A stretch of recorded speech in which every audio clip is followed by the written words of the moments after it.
This is Dr. Akala Kama'at coming at you live today.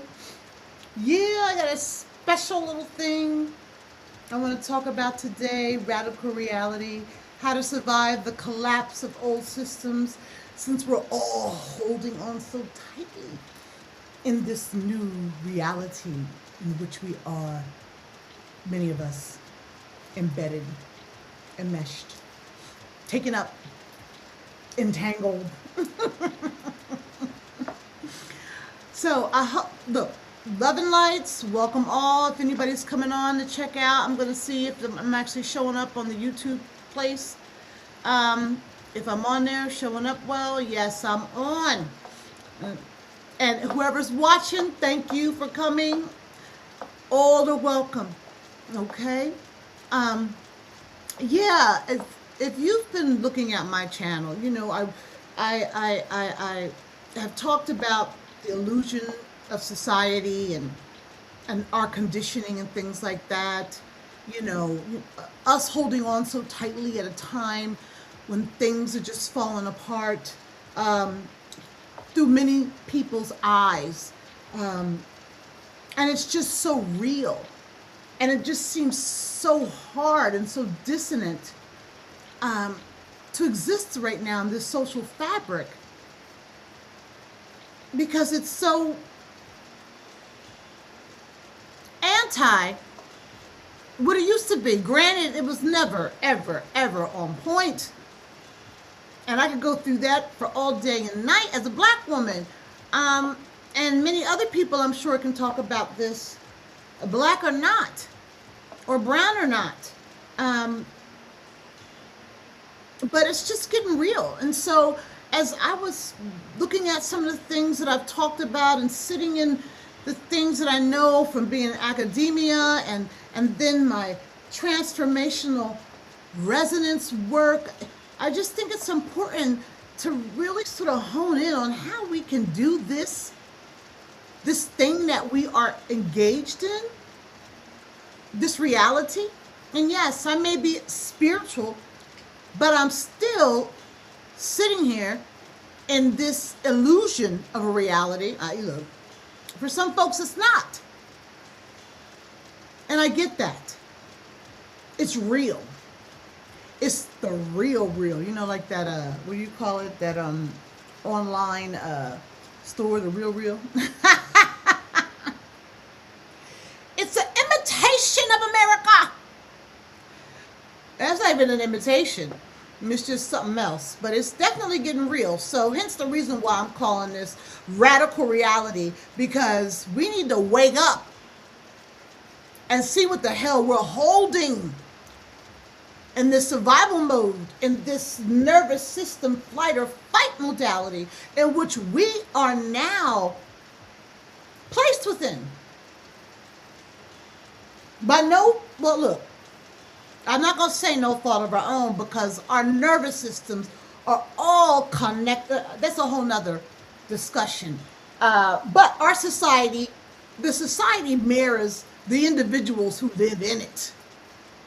It can't become without a projection of what that becoming is supposed to be. It can't move, I'll say, forward.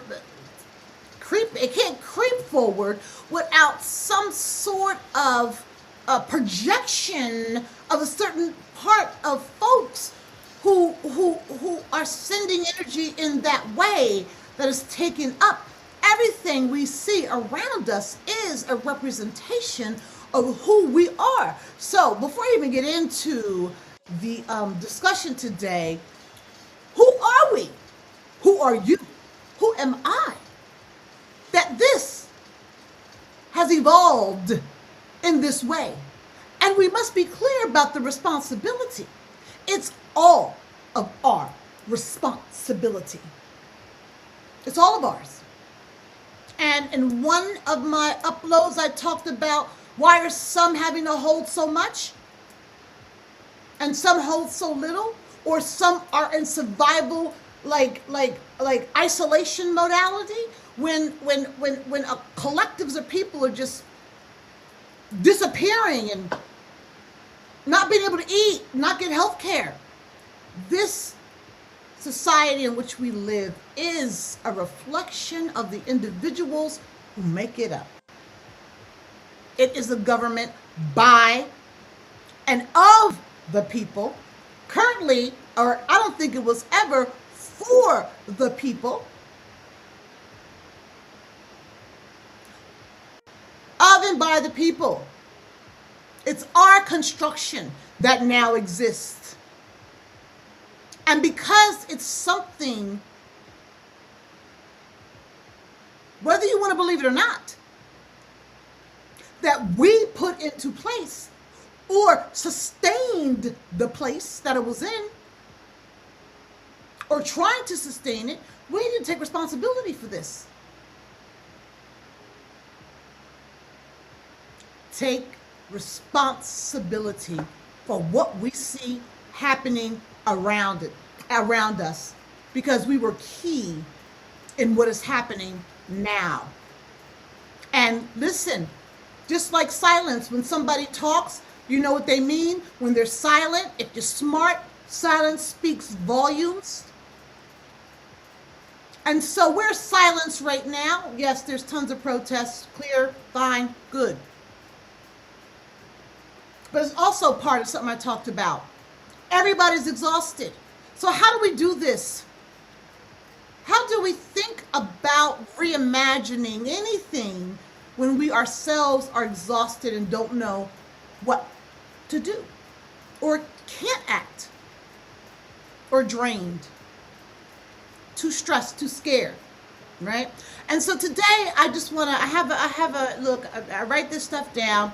So what I want to do is talk a little bit about this idea of radical reality, and also to provide some strategies for how we are to survive the collapse of the systems, the old systems that have not been strong enough to stand unencumbered, unfettered, free, to continue with the social inequity as it was. It's just been upped. It upped the ante now. So, you know, a lot of us are feeling things. And many folks, sometimes even myself, before I sit in reflection and meditation, we don't always know how to name what it is that we're feeling at this moment in time, right? A lot of people are not just stressed. You know, we are living through the collapse of identities, our own individual identities, our identities as Americans, our the identities of the social structures that we thought would sustain us or maintain us in some way. So we're living through the collapse of old identities that were built around promises that no longer hold. Promises have been broken. And if you feel like you're free falling, it may be because the version of you that trusted those promises cannot make sense of this moment anymore. Some people are turning off the news, thank goodness. They only read the paper. Some people don't want to see a piece of news anywhere. And then some people, in their isolation, are combing through social media, trying to make sense of this moment by grabbing any old information, misinformation, disinformation, any information. All this is fine, right? We have to go to what we know. But even in all of that, it's still hard to make sense of this moment. And I just want to say that for a long time, many Americans, myself included, for a long time, particularly as a, from infant, of course, up until I was like 20, 21, you know, organized my life. We organized our life around safety nets. We work hard and stability will come. We're to be responsible and the system will meet you halfway. credentials, follow the path, and life will become more secure. And life will become more secure. That word security, stability, is very important. Those ideas did not simply shape behavior. They shaped identity, our identity. They taught people who to be, how to measure themselves, and where to locate safety, even though this teaching and conditioning and socialization was extremely flawed. And what makes this moment even more settling is that those traditional safety nets are failing in visible ways. We can just take housing, for instance, right? Many people were taught to believe that steady work, first of all, you could get a job, right? That steady work and responsible living would eventually make stable housing possible. Yet housing costs have escalated and become so extreme that even people doing what they are told to still cannot secure the kind of stability earlier generations expected and had. I think it's Gen Z who and maybe after that, they can't even look. There's some reports of moving back home with parents, not being able to buy a house, going to college, and getting a job. That's not even guaranteed anymore. So the expectations of earlier generations and the things they were afforded are evaporating now. Another example is public support systems, right? Many people still imagine social assistance as something that catches people when life becomes unstable. And many folks do use it in that way. Of course, you can critique all you want to the public assistance system or public support system, but we pay into that. And when people actually need it for unemployment or some food or something, it's there to get until life can continue in the path that they are walking on in better days, right? So, but access to these public support systems, this assistance, is even more conditional now than ever, more bureaucratic, and more difficult to sustain. All this paperwork, working 80 hours a week, doing this, doing that. Yes, that's all important, but at the same time, uniquely different and impacts so many people in different ways based on age, class, gender, a bum bum bing. I know that was really weird. Bada bing, bada bing.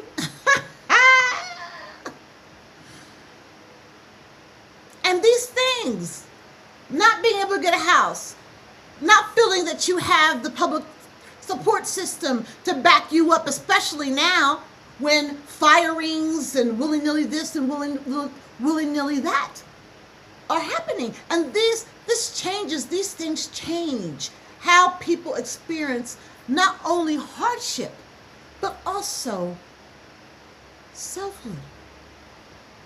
And this matters because identity is never just an internal feeling. Identity is often built around what society rewards, what culture recognizes, and what a system tells you is respectable, safe, or worthy. And I have to give a disclaimer here. In my book, The Power of Release, I talk about how I unplugged from all building myself around all this because it was not fulfilling and it was all an external validation, right? So there's some people who are like in that liminal space, right? They've moved away from this identity around society to find that authentic identity and move in a more authentic way. There are masses of people who still build their identities in part around what is outside of them and what outside of them tells them has worth. And when those structures begin to fail, the nervous system does not treat it like an abstract social problem. Not indeed. No way. It's much more than that. It experiences the breakdown as personal danger. Personal danger. That is why this moment can and is producing anxiety, a sense of urgency, that flight or fight stance, shame, exhaustion, and definitely confusion. People do not just feel that life is unstable. Right now, we are feeling that instability inside of us because we're all connected. This system, the structures, and us. And that ground being shaky is sending or having us take up internal residue of instability within ourselves. And this is called the structural collapse of identity. It is the unraveling of an old arrangement between self and society. The old self was built to survive within a certain story. Work equals worth, compliance equals security, achievement equals protection, and approval equals belonging. And we all know all those associations are sketchy, but I'm not going to get into that right now. But that is what the old self centered around these dualities, these bookends. Worth is equated by work, security equated by how much we comply, protection, how much we can achieve, and belonging, you're approved, you're in, right? But when those equations stop producing the safety they promise, the self that is organized around them starts to break apart. And that breakdown is painful. But it can also open the door to something much more honest. And this is where authentic identity and self-sovereignty begin to matter in a deeper way. Authentic identity is not a brand. People talk about this a lot. It's real. It's not a brand or branding. It is not a performance of freedom. It is the self that begins to emerge when you stop building your life around illusions that no longer deserve your trust. And we can hope and believe all we want about what's going to happen as we move forward. I think the crux of the matter is in that hope and belief that we come to a knowing, an understanding that our selfhood cannot be built around these things operating on our behalf. Wake up call. Believe in hope all you want. The lesson is that we can no longer attach part of our identity or all of our identity around what this society has promised. Okay? And so, let me say it again. It is a new self. Once we bring that realization to ourselves, it is the self that begins to emerge when you stop building your life around illusions that no longer deserve your trust. Self-sovereignty is the capacity to remain internally grounded, even when structures are unstable. And self-sovereignty is something that we are not taught. We're taught about the rugged individualist or individualism. It's all about our own grit, how much we work.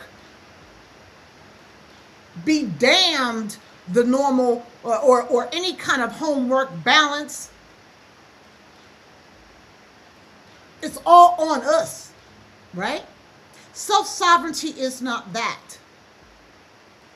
Self-sovereignty is laying claim over your nervous system and self so that it is not teetering with instability all around us. Now look, that's not an easy task.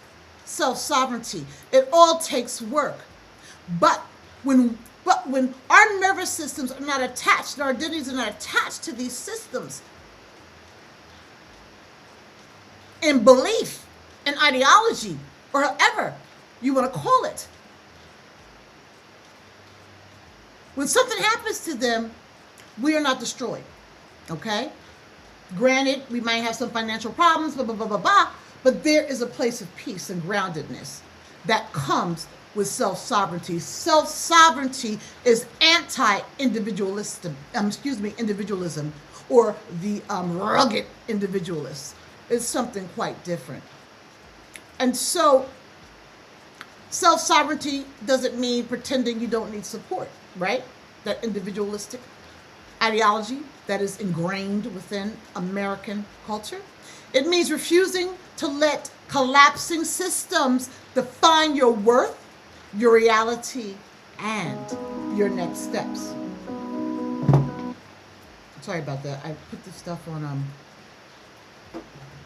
vibrate and it doesn't work. I'm going to put it on do not disturb. And so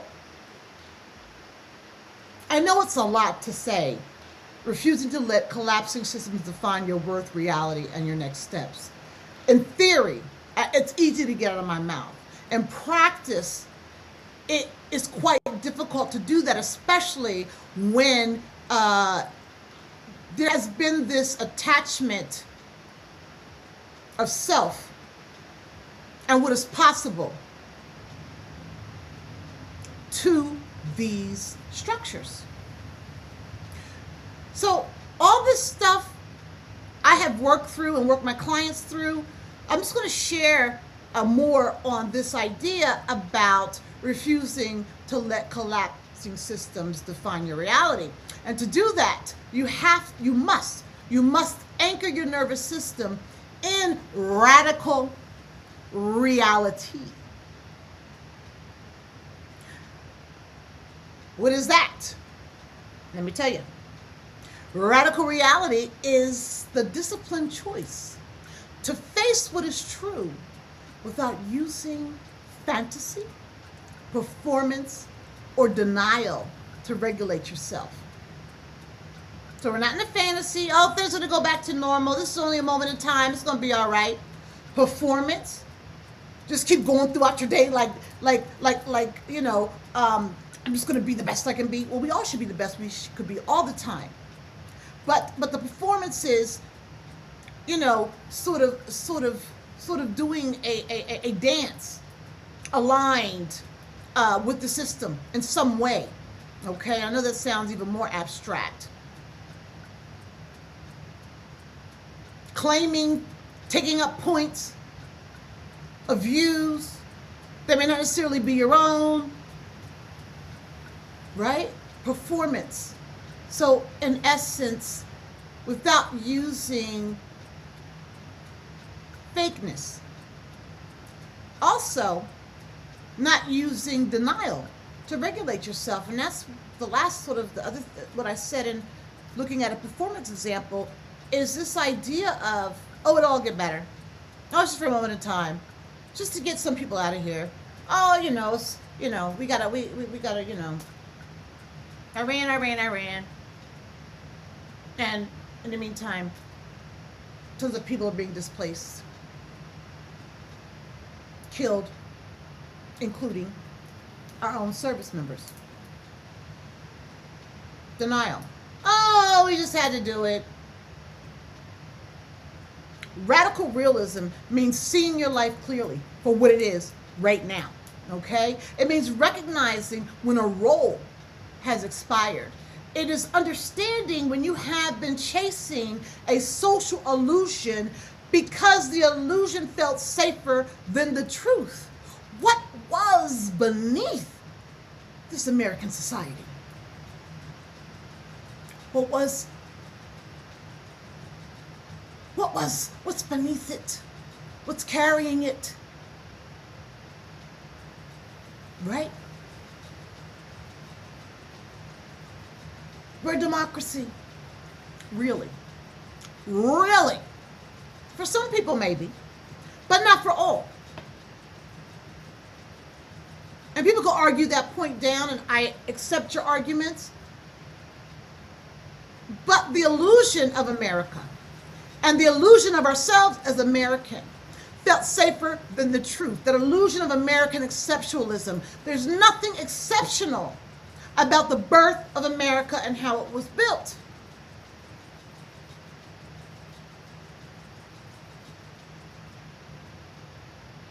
There's nothing exceptional about what we do right now because it's all broken. But that illusion of American exceptionalism is still there. And of course, we as Americans are exceptional because we're here. But if we dig deeper, is America exceptional? And are we really exceptional as an extension of that system? And especially when we rely on these systems and don't rely on something other than what we've been conditioned to believe will save us.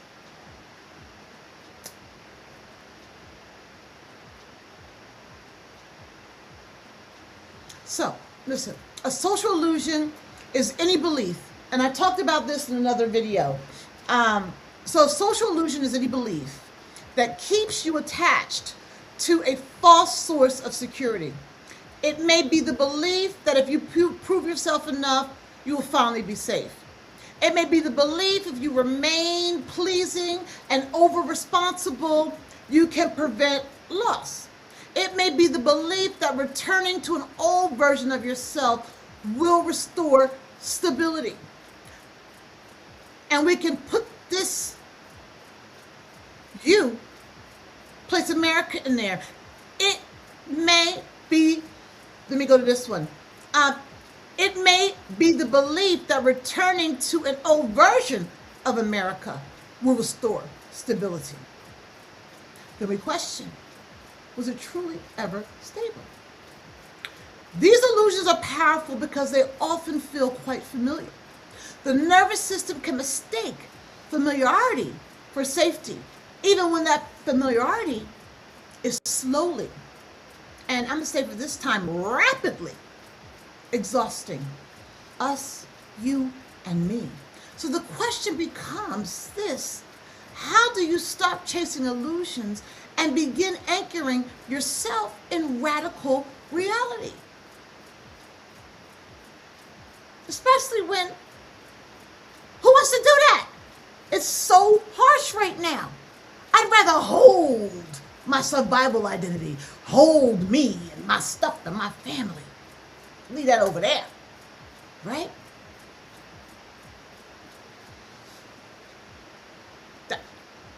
How can you anchor when you're holding? But I want to offer 5 practical strategies, okay? And I'm really into naming.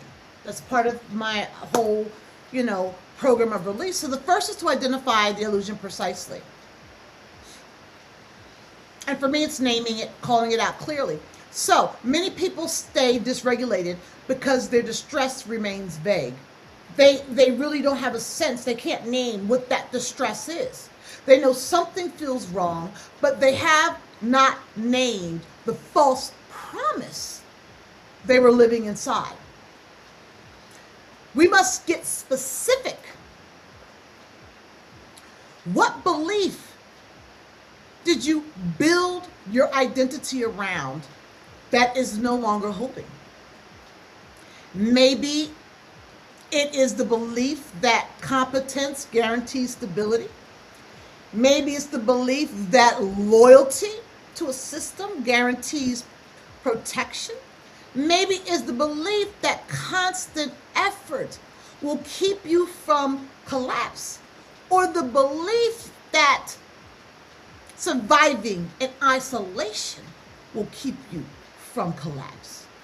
So once you name the illusion for which you can't name, that is distressing you, you stop arguing with your own experience. And then you can begin to understand what your system has been reacting to. And I'm being very clear about the reaction to what is happening in America today. The second strategy on anchoring in radical reality, which is necessary to move beyond and better. The second is to separate facts from the story you are telling yourself. We're not doing cognitive dissonance here, where you see something, the real story, and then you flip the script so that it fits some belief or some illusion that you live in. And this is essential because the nervous system is affected not only by what is happening, but the meaning that we attach to it. The fact may be that your work has changed, your cost has risen, support systems feel uncertain, or a role that wants to find you no longer fit, or you got laid off from or fired from, or pressured out. The story may be that you are failing or falling behind, becoming less valuable. And those are not the same things. So the fact is a fact. You may be feeling your costs have risen, support systems uncertain. But the story that you may tell yourself is you're failing. It becomes personal, falling behind, becoming less valuable, right? When you confuse conditions, the conditions that we are living in, with identity, your identity, we intensify suffering. You and I intensify our own individual suffering.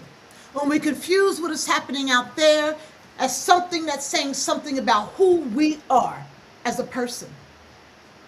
Radical reality lets you face the fact without collapsing into self-condemnation. The third strategy for anchoring in radical reality is to bring the body back into the present, right? When identity begins to collapse, the mind often races toward catastrophic futures or retreats into old versions of self. The body needs current information. It needs contact with what is actually happening. So, and that's happening outside and inside, but mostly inside. And so for this, I ask you, slow your breathing. Feel your feet on the floor.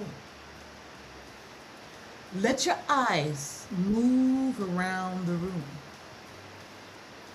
Notice what is solid, visible, and present. This is not a small thing. It is one of the ways you teach your nervous system that it does not have to organize itself around imagined disaster to stay alert. And you can do this, slow your breathing, feel your feet on the floor, let your eyes move around our social landscape. What you see is actually happening. So we don't go to catastrophizing. It's Armageddon and whatever else kind of things. I say Armageddon because I grew up Jehovah's Witness. Or, the world's ending, or, the Antichrist is back. I don't know. Now, granted, people fully believe these things. Many. But catastrophizing without any attachment forget, I'm not even going to say that. Catastrophizing increases the suffering and puts you, me, and anybody who's doing this into that fight or flight mode in our nervous system, which has a lot of horrible health impacts, right? And that's another discussion. So the fifth strategy for anchoring yourself in radical reality is to grieve what is lost. The old identity, the way it used to be. I'm going to say something pretty radical. It's radical reality. Grieve it instead of trying to repair it. What you say? We're not going to fix this? Listen, this is where many people get stuck, okay? They sense that a way of being has ended, right? But they keep trying to restore it because they do not know who they are without it, right? So things are eroding right before our eyes. Things are functioning at a very low level and will more than likely not be repaired. So who would we be without these systems? Who would be? As American citizens, individuals who understand ourselves in relation to this system. So grief is what allows the truth to move through our nervous system. If a role, image, or social identity no longer has integrity, it's not your job to keep it alive. It really isn't. It's your job to acknowledge that it's over. Now that's radical reality, all right? Just being very clear about this. Like I would always ask, I'm not always asking, but my thing is, we have an election coming up in November, and everybody keeps talking about voting and changing what is happening here. No one is in radical reality looking at the very high possibility that we will not have an election. So instead of preparing for that and being able to prepare for the loss and what to do with that loss when it comes, it's ignored or poo-pooed. Oh, that would never happen. Radical reality says, can't trust it anymore. You just can't. And we can't keep our trust teetering and shaking on something we can't trust. That's just like if you're having a relationship. Granted, maybe we are in an abusive relationship with American society. We get in an abusive relationship, whether that be emotional abuse, physical abuse, manipulation abuse, whatever. Many times we'll keep trying to keep it together. Oh, I can make this person love me. Oh, I can fix this. Instead of realizing the trust is gone.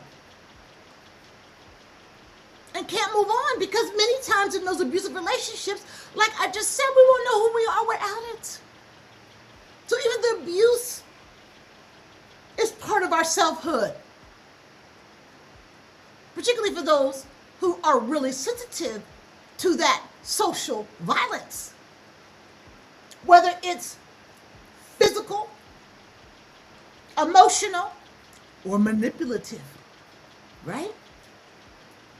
So you can't build an authentic life in self while secretly trying to resurrect a false one. And then I talk about why we're holding so much. If we are wanting to repair what was, how can we reimagine to do something new, better, more trustworthy with policies that maintain the integrity. We can't reimagine because we want to go back and resurrect that which allowed this to happen. And people say, oh, we just voted in the wrong person, yeah, whatever, whatever. Well, that's the real wrong person who is now allowed to do any and everything that comes out of his mind.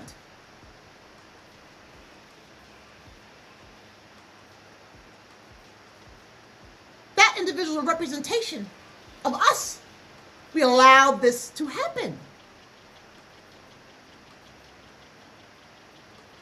So to go back to a system that has no infrastructure to protect itself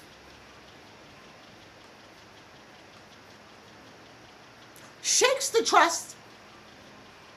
And do we really want to go back to that which allowed all this to happen within a span of 12 months? Rhetorical question for all y'all and me. I don't. I know things should be reimagined. And that the idea of democracy is actually lived in the policies of protection. And I get kind of weird on that because I'm like, oh, free speech. We don't want to lose that. The free speech is what's got us here now. The free speech that created an alternative reality, right? Based on lies, straight up, obvious lies. And there was nothing in place to protect this society and the people from the propagation of pure lies. And that's sort of like what social media wrought. You know, I got my master's in media ecology, and maybe one day I'll do like a quick video, a live stream on, the idea, looking through it from a media ecological lens as the way in which social media has forever changed our political landscape. It's not a lot. I'm talking about the political landscape through my lens, my metaphysical, social science research lens. I'm going to get back at that. All right? So you can't build an authentic life while trying to resurrect what was. Right? And I said before, the person in charge is reimagining all this in their image. Big time. Which is an opening or a lesson, a model on reimagining these systems by, for, and of the people. For real. All the people.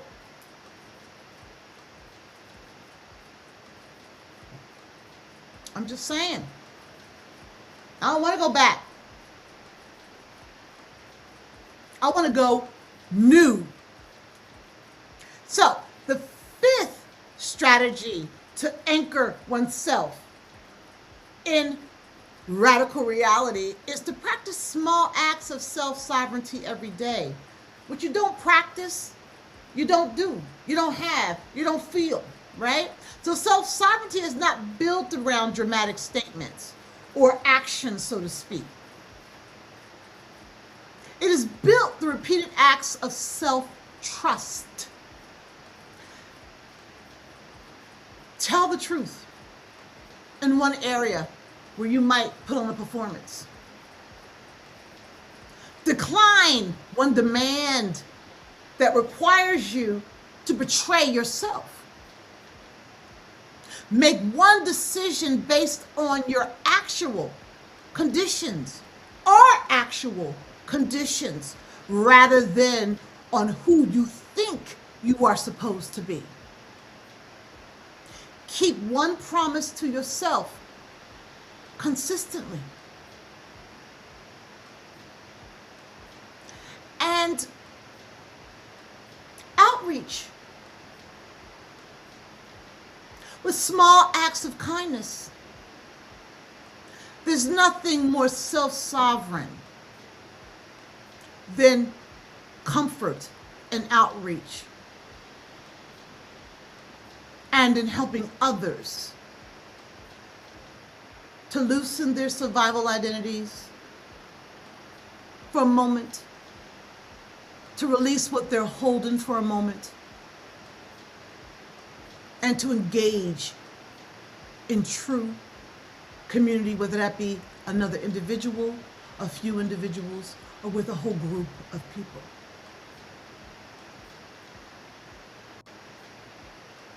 So, these are not minor actions. These things retrain the nervous system to locate safety. They retrain the nervous system to locate safety within integrity rather than external approval. Period. And I want folks to understand is that this moment is not simply about external instability. It is about the collapse of an old way of organizing selfhood. If you are free falling, it may not mean you're broken. It does not mean you're broken. It may mean a false structure is losing authority over your life, loosening. That never feels gentle. It does not always feel spiritual, right? And most often, it feels disorienting, lonely, and deeply uncomfortable. But discomfort is not always a sign that something is wrong. You have to believe that. Sometimes it's the body's way of adjusting to truth. There's also an important difference between grounding yourself in radical reality and becoming hopeless. Although there are some trains of thoughts that say you got to get rid of hope to radically transform yourself. I don't know if I'm one of those. I haven't thought about it that deep yet. But we don't want anybody to be hopeless. Radical reality is not despair here, okay? It is clarity. It allows you to stop spending emotional energy trying to force meaning out of structures that no longer hold. Why is this happening? Why is that happening? Why is it doing that? How much emotional energy have we or are we still spending on trying to find meaning out of all this? Out of structures. The way these structures are being used. In their collapse. The clarity also helps you to stop begging old systems, old roles, and old identities to rescue you. Radical reality, let's be clear. From that place, you can begin to make decisions that are rooted in what is true rather than what is familiar and fundamentally broken at this time. Here is the opening for authentic identity. Authentic identity begins when you become more committed to truth than to presentation or to utter incompetence. Accepted utter incompetence. It begins when you stop asking what version of me will be most acceptable and start asking what is actually true about who I am, what I need, and how I want to live. Those questions can be unsettling because they remove the cover of performance.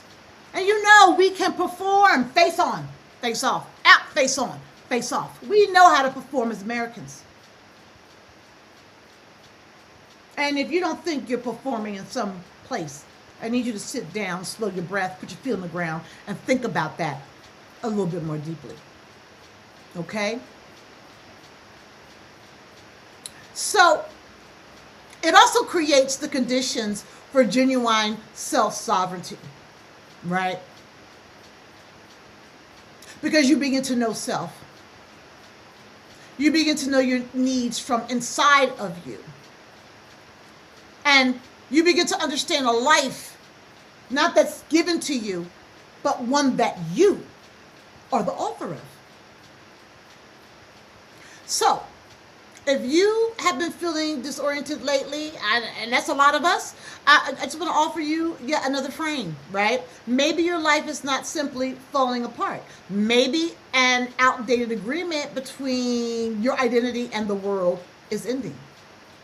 How about that? Maybe maybe the old self cannot carry you where your life is now asking you to go. But you force it, right? Maybe what feels like collapse is actually an invitation to become more honest, more grounded, and less available to illusion and manipulation, and to catastrophizing what will be becoming hopeless, and to lying to yourself, being in denial about what is actually happening. And I'm getting ready to end this. I know it was long, but I just want to leave with this. The old safety nets may not hold the way they once did, okay?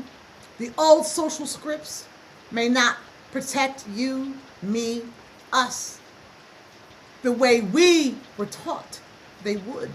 The old identities built around those promises may be ending. But you are not required to keep chasing illusions to feel safe. You can learn and practice to anchor your nervous system in what is real, so you can make better choices and decisions about what you want in your life and in this society. And in that, we can grieve what is over. Because we can't stay in this holding survival pattern.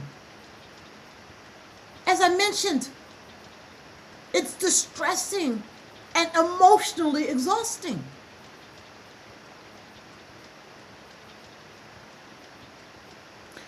And so, once we do that, anchoring in radical reality, as I said, you grieve what is over. You're able to tell the truth. And on the foundation of truth is the opportunity to build anew in a reimagined way for your identity, your life, your family, and this society that we have called home. Even with the bumps and the bruises and all of the ways in which it's flawed. And this, what I'm talking about, may be the most important work of this moment. Not returning to who you were, to who we were, but becoming someone whose life is rooted in reality deeply enough that illusion no longer gets to govern your sense of self. All right? Yeah.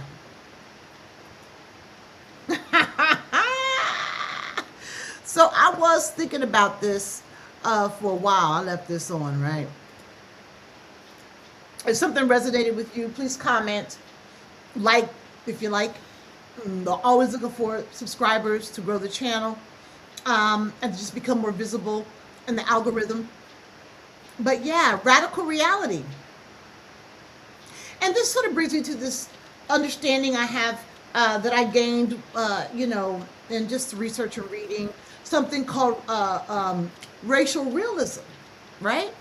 I was studying racism and I came across this scholar, and unfortunately I cannot recall his name at this moment, but he talked about racial realism.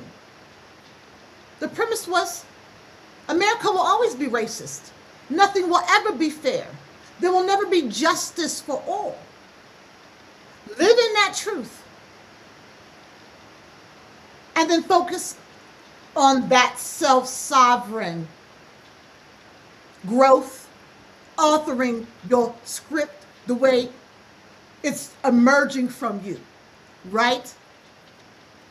Because how exhausting is it over all these decades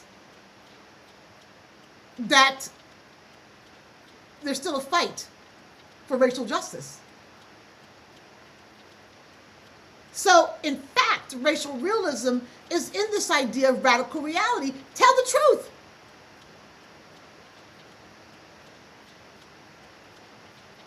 It ain't changed for all this time. Racism. And firmly, I don't believe it will ever change. Hence the reason why, self-sovereignty really became important to me in my life.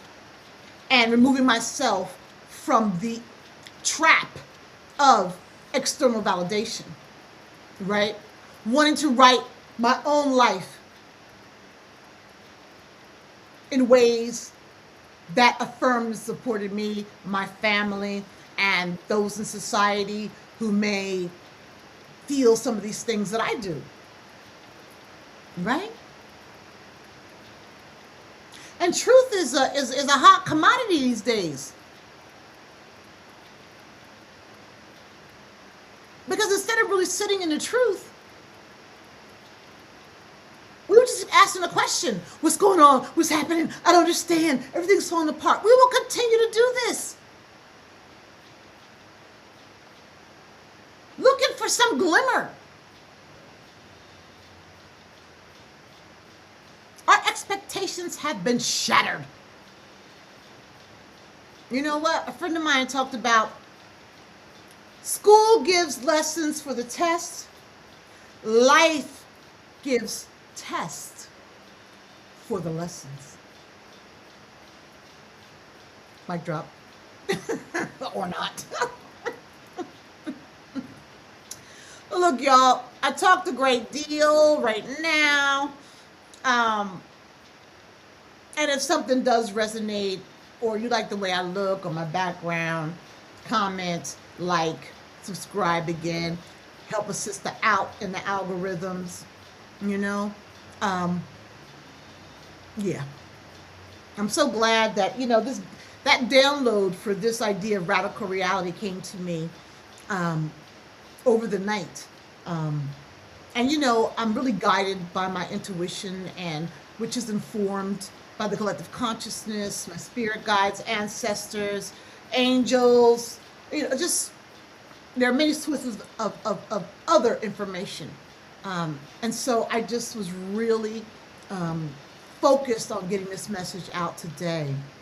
All right. And so, I'm going to put up, I got to show these things.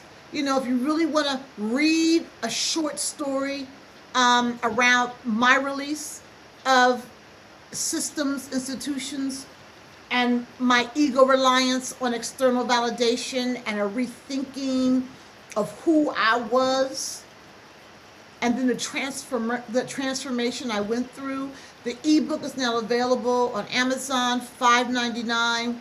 Quick read, but pretty profound because it served as a foundation for the Power of Release program. But here's the QR code. There's a paperback version too. The Kindle version has been made more concise, so I've taken some stuff out. The paperback has everything in it, okay? But the Kindle gives a nice shot as to my realizations and the work without being a heavy read. It has some sort of poetic type of structure, some alliteration. It's just an easier, smoother read than some heavy, dense book, okay? And so I also wanted to share, I'm also giving away, look, we're all in the time of uncertainty. What do I need to do? Who am I? For anybody who needs some clarity, I'm offering 10 minutes complimentary for intuitive psychic reading. If you want more time, we can work on that. Of course, things cost. However, I understand that a moment of affirmation and support and understanding yourself a little more, getting some insights goes a long way. Okay? So, complimentary 10-minute intuitive psychic reading with me. When you sign up through this QR code, you give me your email and hopefully your name. I respond and set up either a phone call. My preference is to use Google Meets so we can see each other and I can get more of a download about things in your life and space through that face-to-face, well, computer-mediated communication. QR code there. Check it out. All right. And I also got to talk about, too, we're talking about radical reality, finding our authentic identity, 5-day micro challenge in the Power of Release program. Recognize, release, and reframe. This is not some heavy, complicated program. We're doing very simple things, working on developing our intuition, discerning maybe one thing in a pattern in our life we want to change, nothing big. We work on naming that and then releasing whatever emotions that are attached to that that have been a problem to you. I'm not a therapist, and when you read the terms and conditions, you'll see this is not therapy, but it is an alternative way to move through some stuff and gain some practices that can be integrated in your day-to-day. And then we reframe. So if we're talking about moving a pattern out of our life, this groove out, and releasing our emotions, we can't do all of this in those 5 days, but then the reframe comes with how do we begin to reframe our thoughts around this, our beliefs around that, which attached us to that pattern and those emotions. And then the actions. So we come up with some strategies and thoughts, beliefs, and behaviors. Of course, for me, it's always synergized with the divine intelligence that people can approach this as they will. Okay? And then daily hygiene, a plan of action to maintain this new understanding of not engaging that pattern or the emotions attached to that pattern again by daily hygiene in the reframing.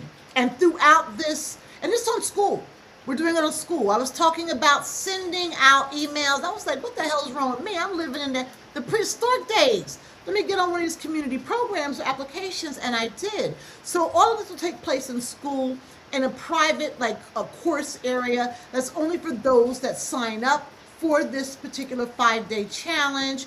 You know, there is the general discussion, which is open to all that are invited in. It's not just everybody. It's not open to the school and everybody else public, right? It's a very,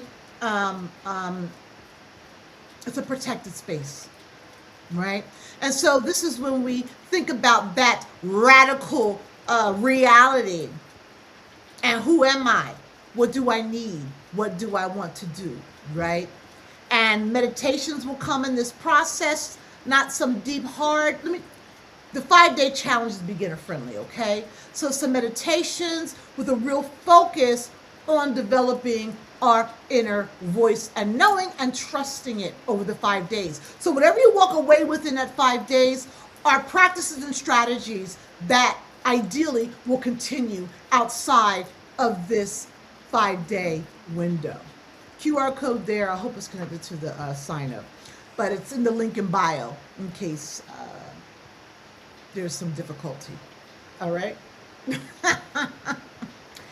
And when you sign up, because I'm very clear about who I want to have in, I don't want strange folks, bots, or anything that's going to detract from the internal work that needs to be done.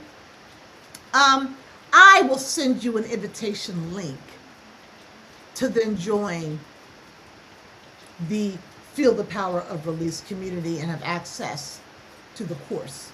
Okay, and I'll do live streams weekly for check-ins, right? To see what's going on, to talk, some group meditations if people want to sit in on this. So I think it'll be, look, I'm saying fun. People don't like transformation work because it seems hard. Why does it have to be hard when it could be fun? At least enjoyable, at least comfortable, right? All right. So that's enough of that right there. All right. Anything else you want to know? Resources, go to link in bio, sign up. There's a plethora of resources in the free guides and stuff. Self-love, the recognition radar, understanding the patterns in your life, scarcity matrix, understanding, again, like reflective work and exercises. There's raise the resonance, practicing resonance, right? That's there too. All of these will come to you, no charge. Go through the link in bio, you just sign up and they're sent. You check off what you want and I send them to you. This is a one-woman operation right now, in conjunction with all of my otherworldly support systems, otherworldly, and the burgeoning business infrastructure that is revealing itself, right? In synergy with the divine intelligence as it is building through this synergy, right? As my footsteps are being directed and my direction is being directed through my higher mind to release what's ever there and manifest the reality of this infrastructure for Power Profit LLC. Look, right now it's a little difficult. It just is. There's no way around it. It's hard to sit in truth right now about what's happening. But the only way to release yourself from teetering around, feeling unstable, is to understand that trusting in what was has clearly emerged as what was not being trustworthy. And hence, the radical reality and strategizing for it. I don't know what happened to my captions. And strategizing on how to survive the collapse of old systems inside and out. Thank you for sharing with me today. I appreciate your time. I really appreciate it. Thank you. Be blessed. Thank you. Any questions, you can always email me. Okay? I love to talk. Any questions? All right? Be blessed. Have a blessed day. Enjoy the spring as much as you can because it's blossoming out there. Oh, and our April newsletter is out too. It's also in the link in bio. So I hope you can get a chance to review that. All right? And the blog, but my blog on the Power Profit, on my actual website, www.power-profit.com. There's just so many posts up there that go into depth about intuition, just so many things, okay? So make use of the things that I'm inspired to pull forth. Everything's based on credible work, resources, training. Of course, as a PhD, this is a part of my makeup, okay? Be blessed. Have a blessed one. Thank you.